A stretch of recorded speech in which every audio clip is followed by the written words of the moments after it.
All right, guys, how you doing? Getting the full wrap mocked up on the 555, and basically just bolted the top on using the factory mount. And what I'm doing underneath is I took a piece of tubing.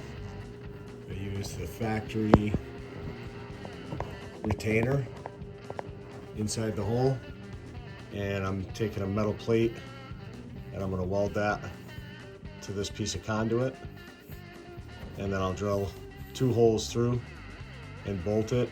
I think I need to put something inside here so I don't collapse the tubing. I'll show you that after it's welded. All right, guys, tacked together, shot it with some quick drying paint, and instead of putting a slug inside to keep the tubes from collapsing, I just clearanced the outside to fit some cap screws in there. I didn't have anything to fit down in there, but I think it's gonna hold fine. Come out pretty good. Now we gotta get a bar on it, try it out.